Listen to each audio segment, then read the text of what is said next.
Hello students, Saraswati शिक्षण सदन agriculture college की ऑनलाइन क्लासेस में आपका स्वागत है। हम सब्जेक्ट पढ़ रहे हैं एंटो 311। लास्ट लेक्चर में आपने इंट्रोडक्शन देखा था और उसके बाद लोकस्ट हमने पॉलीफेगस पेस्ट लोकस्ट के बारे में हमने स्टार्ट कर लिया था। तो हम पढ़ रहे थे पॉलीफेगस पेस्ट, नेम था लोकस्ट।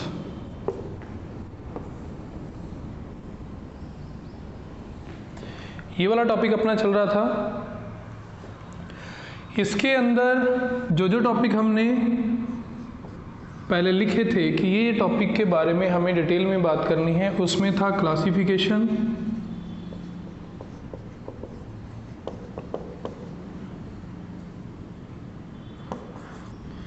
सेकंड था स्पीसीज, थर्ड था होस्ट प्लांट, फोर्थ था damage and symptom,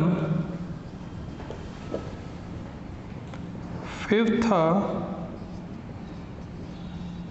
life cycle और लास्ट में हमने पढ़ना था कंट्रोल। तो पॉलीफेगस पेस्ट के बारे में हमने 5 इंसेक्ट लिखे थे कि टोटल पॉलीफेगस 5 पेस्ट हैं। हमने स्टार्ट किया था लोकस्ट, और लोकस्ट के बारे में जो टॉपिक पे हमने डिटेल देखनी है वो थे क्लासिफिकेशन, स्पीसीज, होस्ट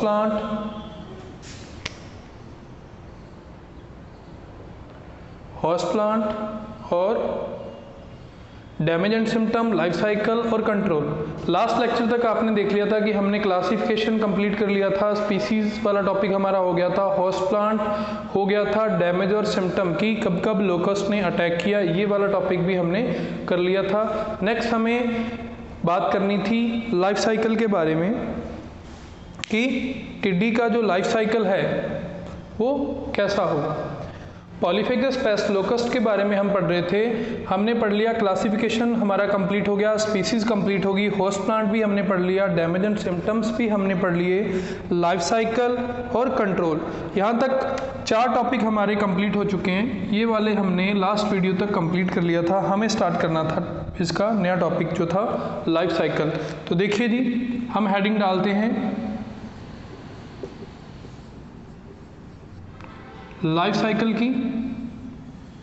तो देखो, जब भी आप पॉलीफेगस पेस्ट है, क्रॉप पेस्ट है, स्टोर ग्रेन पेस्ट है, जब किसी का भी आप लाइफ साइकिल की स्टडी करोगे तो मेन आपको 2 चीज़ें ध्यान में रखनी है कि लाइफ साइकिल में पहली चीज़ आएगी कि मॉर्फोसिस, जो कायांतरण है, कि वो प्रॉपर उसके 3 स्टेजेस हैं प्रॉपर लाइफ साइकिल में या 4 स्टेजेस हैं, हम उसकी बात करेंगे। तो लाइफ साइकिल की हम बात करेंगे तो लोकस्ट के अंदर इनकम्प्लीट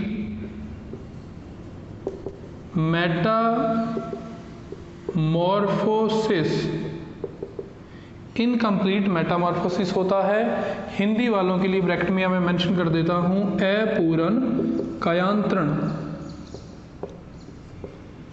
हिंदी में आपको बता दूं, अपूर्ण कायांतरण, कायांतरण का मतलब होता है कि वो अंडे से जब निकलेगा कोई भी इंसेक्ट, वो उसकी लार्वा फॉर्म निकलती है, निम्फ निकलते हैं, उसके अकॉर्डिंग कि वो कितनी बार अपनी कायाकल्प करता है, कितनी बार वो पलटता है। कि मान लो कि आज एडल्ट ने एग दिए, एग से लार्वा निकले या एग से निम्फ निकला और फिर वो प्यूपा में चेंज हुआ या एडल्ट में चेंज हुआ, तो उसके अकॉर्डिंग है। तो अब मैं आपको यहाँ पे बताना चाहूँगा कि लाइफ साइकिल में 2 लाइफ साइकिल की हम बात करेंगे। इनकम्प्लीट होता है, कईयों में कंप्लीट होता है।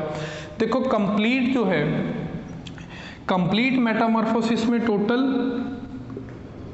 4 स्टेजेस आएंगी और इनकम्प्लीट में, ये तो कंप्लीट में आएंगी और इनकम्प्लीट में आएंगी 3 स्टेजेस। तो यहाँ पे इनकम्प्लीट है। इनकम्प्लीट में सेकंड हम बात करेंगे। इनकम्प्लीट मेटामॉर्फोसिस लिखने के बाद जो सेकंड लिखेंगे चीज़, वो हम लिखेंगे कि कौन कौन सी स्टेजेस आएंगी। एग आएगा, निम्फ आएंगे और एडल्ट आएंगे। यही 3 चीज़ें आएंगी। कि अपूर्ण कायांतरण है। एग निम्फ, एग से बच्चे निकलते हैं, शिशु अवस्था निकलेगी और शिशु बाद में एडल्ट में चेंज हो जाएंगे। ये है लाइफ साइकिल के बारे में दो इम्पॉर्टेंट चीज़ें जो हर एक इंसेक्ट के बारे में आपको पता होना चाहिए कि वो अपूर्ण कायांतरण करता है या पूर्ण कायांतरण करता है, कंप्लीट मेटामॉर्फोसिस है, इनकम्प्लीट। उससे हमें ये पता लग जाएगा कि लाइफ साइकिल के अंदर जो अपने तीन या चार हेडिंग्स पढ़नी है उसके अंदर कितनी स्टेजेज है। अब देखो इनकम्प्लीट है तो हमें पता चल रहा है कि हमने 3 स्टेजेस पढ़नी है, एग पढ़ना है, निम्फ पढ़ना है और एडल्ट के अंदर क्वीन है, किंग है, जो भी राजा रानी के बारे में पढ़ना है वो बाद की बातें हैं। लेकिन हमें यहाँ पे स्टेजेस का पता लग गया कि 3 है या 4 है, फिर हम उसी की हेडिंग डालेंगे। तो देखिए जी, फर्स्ट एग के बारे में इसकी हेडिंग पढ़ेंगे, निम्फ की डिटेल डाल के इसके बारे में पढ़ोगे, एडल्ट की हेडिंग डाल के इसके बारे में पढ़ेंगे और तीनों के बारे में जो डिटेल होगी, जो हम आपको पीडीएफ प्रोवाइड कराएंगे, जो भी नोट्स आपको मिलेंगे उसके अंदर इन तीनों के बारे में थ्योरी आपको लिखी हुई मिलेगी, वो आप पढ़ लेना कि प्रॉपर उसके अंदर क्या क्या बातें आएंगी। तो यहाँ पे मैं आपको सिंपल बता दूं कि एग के अंदर एग देने का जो प्रोसेस है वो कैसा रहेगा। देखो आपने सबने सुना है कि राजस्थान पर टिड्डी का अटैक हुआ है, लास्ट ईयर भी था, इस ईयर भी है, टिड्डी ने काफ़ी नुकसान पहुँचाया है। तो हम बात करेंगे कि अंडे देने का प्रोसेस कैसे होता है। तो देखो आपने फर्स्ट ईयर के अंदर ग्रासहोपर पढ़ा था, ग्रासहोपर की मॉर्फोलॉजी एंड एनाटॉमी पढ़ी थी। तो उसके अंदर हमने बात की थी एग लेइंग की, कि ग्रासहोपर अपने अंडे कैसे देते हैं। आपने वहाँ तो रिप्रोडक्टिव सिस्टम भी पढ़ा था ग्रासहोपर का, तो वहाँ पे मैंने बात बताई थी कि एग लेइंग कैसे है। लॉमी सॉइल के अंदर जो बलुई मिट्टी है, मोटी रेत है, या जितने भी अगर अपने रेगिस्तान का एरिया अपने मानेंगे उस तरफ ये अंडे देते हैं। इन्वायरमेंट सूटेबल होगा, नमी होनी चाहिए मिट्टी के अंदर, मतलब हल्की गीली मिट्टी के अंदर, लॉमी सॉइल के अंदर वो अपने अंडे देंगे। तो अंडे गहराई में दिए जाएंगे। तो लोकस्ट का एक मैं आपको सिंपल सा डायग्राम बना के दिखा देता हूँ कि मान लो कि ये डायग्राम है लोकस्ट का, जैसा ग्रासहोपर बनाते हैं वैसा ही आपको लोकस्ट बना लेना है। ऐसी टिड्डी बनानी है। देखो ये जो चीज़ है, ये वाला इसका जो एब्डोमेन का पोर्शन है, ये है ओविपोजिटर, अंडरोपक इसको बोलते हैं, अंडरोपक या ओविपोजिटर।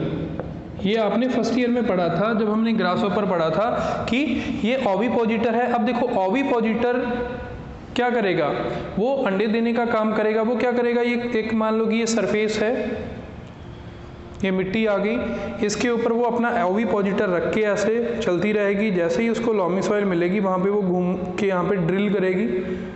ड्रिल आप सभी जानते हो, तो ड्रिल करेगी और उसका जो एब्डोमेन का पार्ट है, जो ओविपोजिटर है, क्योंकि फीमेल का ओविपोजिटर आपने फर्स्ट ईयर में पढ़ा था कि 2 वाल हैं, ऐसे होगा ओविपोजिटर, पीछे से ये वी शेप बनाएगा, 2 वाल्व हैं, डॉर्सल और वेंट्रल वाल्व हैं। तो दोनों प्लेट क्या ड्रिल का काम करती हैं और वो नीचे खड्डा बनाएगी, और खड्डा बनाने के बाद जो वी शेप का खड्डा होगा, मान लो कि ये एब्डोमेन इसका ऐसे हो गया, ठीक है। अब उसने एक वी शेप का मिट्टी के अंदर खड्डा बना लिया और इसको हम बोलते हैं एग चैम्बर। तो वो एग चैम्बर हो गया। उस एग चैम्बर के अंदर अब बात करेंगे हम अंडों की संख्या के बारे में कि एग नंबर कितने हैं। वो सिंगल एग देगी या ग्रुप में देगी, वो हम इसके अंदर एग के अंदर डिटेल पढ़ेंगे। तो अंडे देने का प्रोसेस वो रहेगा जो मैं आपको एक बार फिर से रिपीट कर दिया, जो फर्स्ट ईयर में आपको पढ़ाया था वो, या फिर रिपीट कर दिया कि टिड्डी अपने अंडे कैसे और कौन सी जगह पे देती। तो ये टॉपिक होने के बाद वापस आइए, वो आपको स्ट्रक्चर बता दी, ओविपोजिटर का बता दिया। एग पे आइए कि एग नंबर। अब एग के अंदर क्या पढ़ना है, इसका कलर कैसा है, कोई ज़्यादा ज़रूरत नहीं है याद करने की, आपको पता है यहाँ तो कैसे कलर होगा, वाइट कलर के आते हैं, हल्के येलोइश कलर के होंगे। साइज़ क्या होगा, अगर याद रहता है तो ठीक बात, लेकिन अगर याद नहीं रहता तो भी इस पेपर ज़्यादा नहीं कि रटना ही है आपको कि साइज़ मेरे याद होना ही चाहिए, कोई ज़रूरी नहीं है। आपको याद रखना है कि एग की संख्या कितनी है, एक बार में वो मैक्सिमम और मिनिमम कितने अंडे दे सकती है लोकस्ट।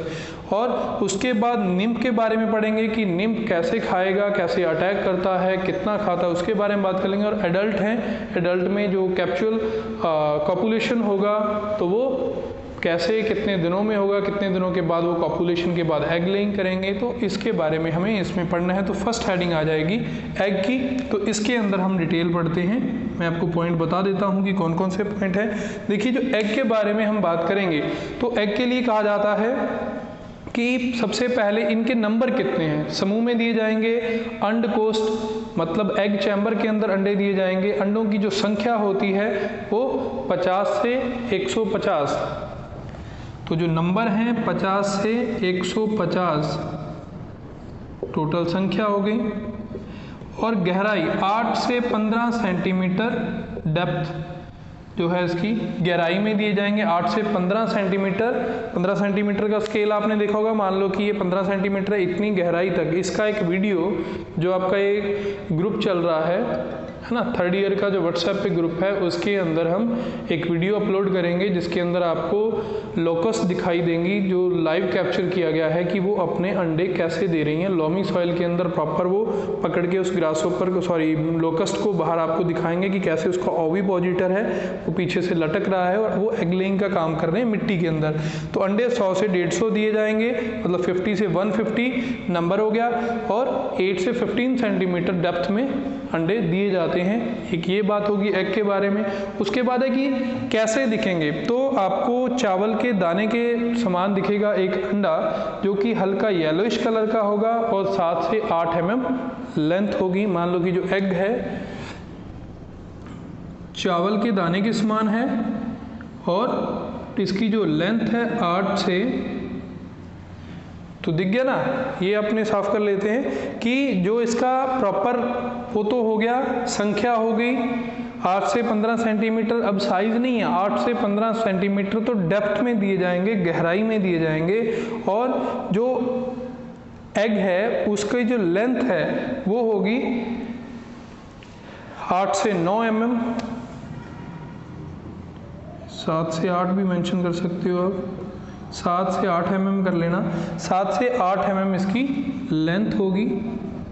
तो ये चावल के दाने के समान आकार का होगा और 7 से 8 mm इसकी लेंथ होगी। और अगर इसकी मोटाई की बात करें, है ना, विड्थ की बात करें, तो ये 1 mm होगा। तो बस आपको जनरल पढ़ना है कि आपको जनरल ये पता हो कि इसका अंडे का साइज़ कितना होता है। ज़रूरी नहीं कि आपके ये याद ही रहेगा कि हाँ, मेन याद रखने वाली बात है कि एक ही बार में कितने अंडे वो लोकस्ट देती है। 50 से 150 अंडे दे दिए जाते हैं। अंड कोष्ठक में एग के चैम्बर में दिए जाएंगे और 8 से 15 सेंटीमीटर गहराई में दिए जाएंगे। अंडे का जो आकार होगा वो चावल के दाने के समान होगा। उसकी लेंथ 7 से 8 mm होगी और विड्थ जो है उसकी 1 mm होगी। ये बात हो गई। उसके बाद हमें बात करनी है कि इसका जो इन्वायरमेंट का इसके ऊपर क्या इफेक्ट पड़ेगा। तो उसमें आता है कि वातावरण के तापक्रम व नमी के अनुसार जो ये अंडे हैं वो 1.5 से 4 सप्ताह में, मतलब 4 सप्ताह में, 1.5 से 4 सप्ताह में कितने हो गए, 10 से 28 दिन के अंदर हैचिंग होती है इनके अंदर, मतलब पककर फूटते हैं। तो कितने दिन लेते हैं वो, 10 से 28 दिन का टाइम लेंगे, 4 सप्ताह कह सकते हो आप। और जब ये हैचिंग होगी इसके, तो हैचिंग जो होगी वो कब होगी, उसके ऊपर एनवायरनमेंट का इफेक्ट पड़ेगा। क्या इफेक्ट पड़ेगा, तो उसमें आप याद ये रखना जरूरी है कि तब टेम्परेचर होना चाहिए 30 डिग्री सेल्सियस से ±5, मतलब 32 डिग्री सेल्सियस से 5 डिग्री ज़्यादा भी हो सकता है, 37 डिग्री तक हो सकता है और कम भी हो सकता है। तो इस टेम्परेचर के ऊपर और 80% जो मॉइस्चर होगा, नमी है, इतनी नमी होनी चाहिए, उतना टेम्परेचर होना चाहिए, तब ये 10 से 28 दिन में जो दिया जाता है ना कि 10 दिन में हैचिंग हो जाएगी। तो देखो फर्क है ना कि 10 दिन में 1.5 सप्ताह से लेकर 4 सप्ताह, मतलब 10 से 28 दिन में हैचिंग कभी भी हो सकती है। तो वो इसलिए डेज रखे जाते हैं क्योंकि इन्वायरमेंट के टेम्परेचर का और मॉइस्चर का उसके ऊपर फ़र्क पड़ता है कि ये अगर टेम्परेचर उसके सूटेबल होगा और मॉइस्चर होगा तो वो हैचिंग होगी उन अंडों की, इतनी तो मॉइस्चर चाहिए, इतना टेम्परेचर चाहिए। और ये हमारा एग के बारे में हमने कंप्लीट कर लिया कि एग क्या है। मैं वापस मेन जो बातें हैं वो वापस रिपीट कर देता हूँ। एग का नंबर 50 से 150 है। अंडे समूह में दिए जाते हैं, ग्रुप में दिए जाएंगे, 8 से 15 सेंटीमीटर डेप्थ में दिए जाते हैं, गहराई में दिए जाते हैं मिट्टी में। चावल के आकार का है, लेंथ 7 से 8 mm है, विड्थ 1 mm है। टेम्परेचर जो सूटेबल है, वातावरण जो है अगर उसके अंदर 32 से 37 डिग्री या 27 से 32 से 37 मतलब प्लस माइनस लिखा हुआ है, आपको समझ आ ही जाएगा। ये टेम्परेचर और इतनी नमी है तो वो 10 से 28 दिन के अंदर हैचिंग कर जाते हैं। तो ये हमारा एग का टॉपिक कंप्लीट हो गया। अब उसके बाद हम बात करें हैं निम्फ की, कि शिशु जो अवस्था हो गया। अब एग से क्या हुआ, एग हैचिंग करके, हैचिंग का मतलब टूटना। अब अंडा है जो वो हैचिंग करके निम्फ में चेंज हो जाता है, अंडे से बच्चे बाहर निकल जाते हैं। तो निम्फ की अगर अपनी बात करें तो जो निम्फ है वो मॉल्ट करता है। मॉल्टिंग आपको मैंने फर्स्ट ईयर में, फिर मैं बात करूंगा फर्स्ट ईयर की, कि फर्स्ट ईयर के अंदर मॉल्टिंग भी आपको पढ़ाई थी कि निर्मोचन। तो कितने बार, 5 बार, तो 5 बार त्वचा का निर्मोचन होता है इसका। मतलब 5 बार, मान लो कि ये इंसेक्ट है, ये अपनी स्किन, पुरानी स्किन उतारता है, थोड़ी ग्रोथ करता है, फिर उतारता है, फिर ग्रोथ करता है, नई स्किन आती रहती है। पुरानी स्किन को हटाना अपने शरीर से क्या कहलाता है, निर्मोचन कहलाता है। तो कितनी बार हटाएगा, निम्फ 5 बार त्वचा निर्मोचन करने के बाद किस में चेंज हो जाएगा, एडल्ट में चेंज हो जाएगा। तो पहली बात तो निम्फ की कि 5 बार ये त्वचा निर्मोचन करता है। कितने दिनों में कर लेता है 5 बार त्वचा निर्मोचन, 3 से 10 सप्ताह में। मतलब 20 से 21 दिन से स्टार्ट करके 21 दिन से लेकर 70 दिन के बीच 5 बार त्वचा निर्मोचन के बाद किस में चेंज हो जाता है, एडल्ट में चेंज हो जाता है। और उसके बाद एडल्ट में चेंज होने के बाद 10 से 15 दिन के बाद ये कॉपुलेशन करते हैं, मैथुन करते हैं। और इसके अंदर जो निम्फ है, इसके अंदर 2 स्टेजेस पाई जाती हैं निम्फ के अंदर। कौन कौन सी वो स्टेजेस हैं उसकी हम बात कर रहे हैं। तो एक तो सॉलिटरी फेज है, को साफ कर देते हैं। तो निम्फ की 2 स्टेजेस हैं, एक तो है सॉलिटरी फेज और दूसरी है ग्रिगेरियस फेज।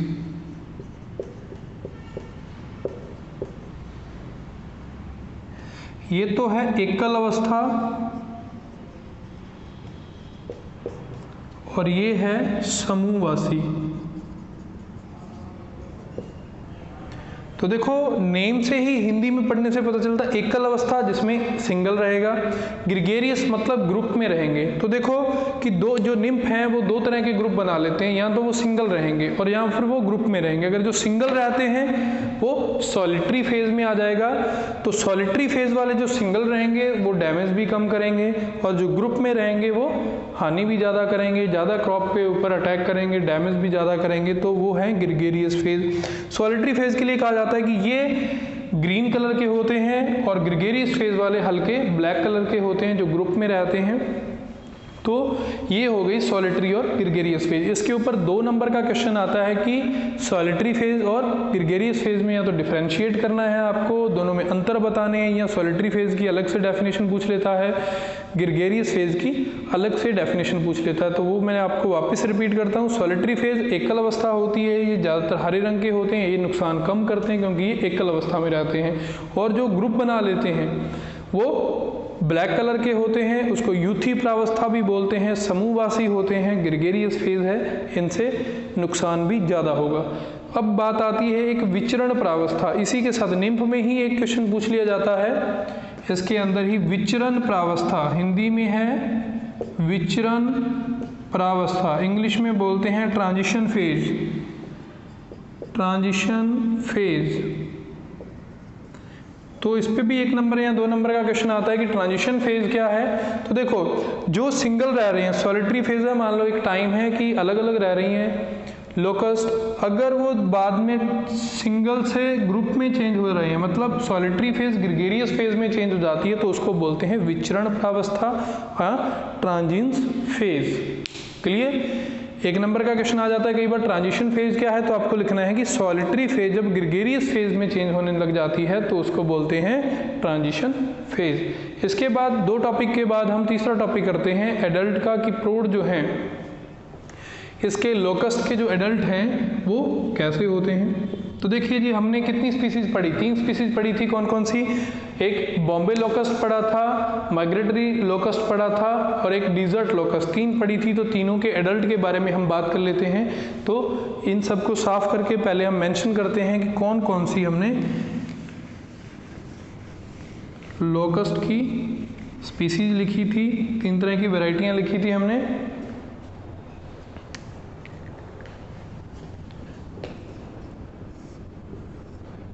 एक तो हमने लिखी थी बॉम्बे लोकस्ट,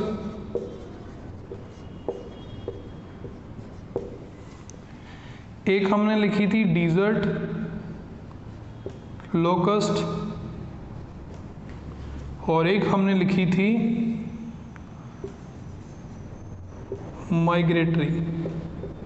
माइग्रेटोरिया।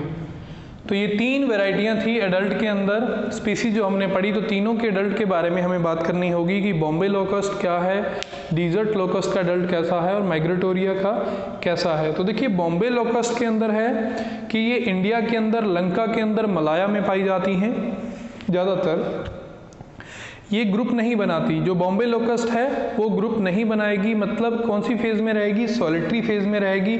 और जो इसके देखो 2 पेयर्स ऑफ विंग्स प्रेजेंट होते हैं, आगे वाले पंखों को बोलते हैं फोर विंग, पीछे वाले पंखों को बोलते हैं हाइंड विंग्स। मतलब अग्र पंख और पश्च पंख। जो इसके पश्च पंख होते हैं, मतलब पिछले पंख होते हैं, वो पिंक कलर के होते हैं और जो इनकी आईज के अंदर जो स्ट्रिप्स होती हैं, धारियां होती हैं, वो 8 धारियां पाई जाती हैं बॉम्बे लोकस्ट के अंदर। तो ये बॉम्बे लोकस्ट के बारे में बात होगी। मतलब एक बात मेन याद रखना कि जो बॉम्बे लोकस्ट होती है वो ग्रुप में नहीं रहती, सिंगल फेज में रहेगी, तो डैमेज भी कम करेगी। अब बात करते हैं डिजर्ट लोकस्ट की। जो डिजर्ट लोकस्ट है, ये जो मैं आपको वीडियो डालूंगा ना इसी ग्रुप में, जो मैंने आपको बताया कि एग लेइंग की जो वीडियो होगी कि वो कैसे अपने अंडे दे रही हैं, उसको आप देखना।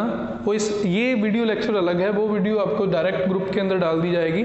उसमें देखना कि उसका कलर कैसा है। हल्की येलो कलर की होंगी डिजर्ट लोकस्ट। इसका जो हेड होता है वो काफ़ी स्ट्रॉन्ग होता है और जो स्ट्रिप्स पाई जाती हैं आंखों के अंदर 6 से 7 धारियाँ पाई जाती हैं, जो कि बॉम्बे के अंदर 8 पाई जाती हैं। और ये सबसे ज़्यादा ग्रुप में रहती हैं और डिजर्ट लोकस्ट सबसे ज़्यादा हार्मफुल होती हैं। जिसका अभी अटैक हुआ है तो वो आप वीडियो के अंदर देख सकते हो। नेक्स्ट है लास्ट में माइग्रेटरी लोकस्ट है, प्रवासिनी टिड्डी जो प्रवास करती है। तो इसके अंदर है कि इसके जो पीछे वाले पंख होते हैं, जो डिजर्ट लोकस्ट के हल्के पिंक थे, वो हल्के उसके अंदर येलो कलर के होंगे और आंखों के अंदर जो स्ट्रिप्स होती हैं, धारियाँ, वो नहीं पाई जाएंगी। और ये गर्मियों के अंदर जो माइग्रेशन करती हैं, वो गर्मियों के अंदर पाकिस्तान से इंडिया में आती हैं माइग्रेट करके और गुजरात या राजस्थान में अपना अटैक दिखाती हैं, यहाँ पे फिर मिलती हैं, वहाँ से माइग्रेशन करके राजस्थान और गुजरात में आ जाती हैं। अब ये तीनों बातें हो गई एडल्ट के बारे में। अब लास्ट टॉपिक जो बचा, लाइफ साइकिल था। ये हमारा लाइफ साइकिल जो है, life cycle polyphagous paste locust का कंप्लीट होता है। तो हमारा इसके बाद ये वाला टॉपिक भी कंप्लीट हो गया। लास्ट टॉपिक बचता है जी कंट्रोल, कि अगर अटैक हो चुका है इन तीनों लोकस्ट में से किसी का भी, बॉम्बे, डिजर्ट, माइग्रेटरी जो लोकस्ट है, अगर इनका अटैक हो चुका है तो फिर उसको कंट्रोल कैसे करेंगे, उससे बचा कैसे जाए। देखो प्रॉपर है कि बहुत ज़्यादा, मान लो कि 2 से 3 किलोमीटर एरिया के अंदर ये प्रॉपर इनका जो ग्रेगेरियस फेज होती है, समूहवासी होते हैं, 2 से 3 किलोमीटर एरिया के अंदर ये इकट्ठे चलते हैं और काफ़ी एक दिन के अंदर काफ़ी दूरी तय कर लेते हैं। तो इनको देखो प्रॉपर 100% एक ही टाइम में मारना पॉसिबल नहीं है। बट इसके लिए जो हम कर सकते हैं कि अगर हमारी क्रॉप के ऊपर अटैक हो चुका है, खड़ी क्रॉप है उसके ऊपर अटैक हो चुका है, खेत में आपके आ चुके हैं, तो आप कौन कौन से फिजिकल मेथड यूज़ करके, है ना, बायोलॉजिकल मेथड यूज़ करके या केमिकल मेथड यूज़ करके इनको कंट्रोल कर सकते हो। तो अगर हम इसकी बात करें तो फिजिकल कंट्रोल में, सॉरी बायोलॉजिकल कंट्रोल के अंदर तो हम कैसे मारेंगे कि कोई इसका नेचुरल जो भी है प्रीडेटर होगा वो उसको छोड़ना पड़ेगा कि वो उसको खाएंगे। और केमिकल कंट्रोल के अंदर हम किसी भी केमिकल का यूज़ करेंगे। और एक कल्चरल कंट्रोल जो है, कल्चरल कंट्रोल के अंदर हमारी फिजिकली जो प्रेजेंस होगी वो खेत में उनसे कि हम क्या कर सकते हैं विदाउट केमिकल के, तो उसकी बात करते हैं। तो सबसे पहले तो देखो, अगर आपको अपने खेतों के अंदर इसके अंडे मिलते हैं या किसी भी जगह पे मिलते हैं, आप उसके अंडों को नष्ट कर सकते हो। अगर ये अंडों के बाद की स्टेज है या आपको आती हुई दिखती हैं या तो उसके अंदर आप अपने खेतों के चारों तरफ क्या हो सकता है, ट्रेंचेस, खाइयाँ खोद सकते हो, जिसके अंदर बेट पॉइजन आता है। कि वो कैसे बनाना है वो नेक्स्ट आपको मैं बता देता हूँ। कि बेट पॉइजन जिसको जहरीला चारा बोला जाता है वो ट्रेंचेस में आप डाल सकते हो, जिसके अंदर ये गिरेंगे, बाद में वो पॉइजन वाला बेट जो जहरीला चारा है वो खाएंगे, जिससे इनसे कंट्रोल किया जा सकता है। उसके बाद है कि कंट्रोल के अंदर, केमिकल कंट्रोल के अंदर आपको कौन कौन से पेस्टिसाइड यूज़ कर सकते हैं। तो उसके अंदर आता है 2% का गामा BHC डस्ट है, जो चूरन आता है, लिंडेन डस्ट के नाम से जाना जाता है, वो आप पर हेक्टेयर फेंक सकते हो। उसकी आपको क्वांटिटी है कि 25 किलो आपको पर हेक्टेयर यूज़ करना है। या डाइजिनॉन आता है, 10% कार्बारिल डस्ट आती है डाइजिनॉन की, वो आप 25 किलो पर हेक्टेयर की दर से फेंक सकते हो, जिससे आप इससे थोड़ा बहुत ख़त्म कर सकते हो, आप बचा सकते हो अपने खेतों को। अब जो बेट पॉइजन की बात की थी, तो जो बेट पॉइजन है, जहरीला चारा, जिसको आपको ट्रेंचेस में भी डालना है, वैसे भी आप उसके रास्ते में डाल सकते हो, जिसको खा के ख़त्म हो जाएंगी। तो उसके अंदर एक तो व्हीट हस्ट होता है, जिसको गेहूं की भूसी बोलते हैं। 95% तो व्हीट हस्क हो गया, 95% तो व्हीट हस्क लेना है। 5% आपको इसके अंदर जो मिक्स करना है वो है गामा BHC। 5% है गामा BHC, बेंजीन हेक्साक्लोराइड है उस हस्क के अंदर। जो तूड़ी है नॉर्मल, अगर अपने जनरल लैंग्वेज की बात करें तो गेहूं अपने निकाल लेते हैं, जो तूड़ी बचती है ना पीछे, 90%, 5% का मतलब है कि अगर हम उसको बनाना चाहते हैं तो मतलब एक तो उसका पोर्शन हो गया, एक हिस्सा 95% तो आपने तूड़ी ले ली, 5% उसके अंदर गामा BHC चूरन डाल दिया या गामा BHC मिक्स कर दिया, और थोड़ा सा आपको शीरा लेना है। तो वो तीनों चीज़ें मिक्स करके आप बेट पॉइजन बना सकते हो। जब वो गल सड़ जाएगा तो आप इसको खिला सकते हो, वो है बेट पॉइजन, जिसको खाने से टिड्डियाँ मर जाएंगी। तो ये जो चीज़ें हैं ये आ गई एक कंट्रोल में। जनरल हम कंट्रोल की बात करते हैं, बाकी तो लेटेस्ट जितने भी केमिकल आ सकते हैं उसकी हेल्प से तो ये मर ही रही हैं। तो ये वाले जितने भी चीज़ें हैं, तो ये तो बना दिया हमने बेट पॉइजन। अब बात करते हैं कि अगर हम बायोलॉजिकल कंट्रोल की बात करें, तो जो बायोलॉजिकल कंट्रोल है,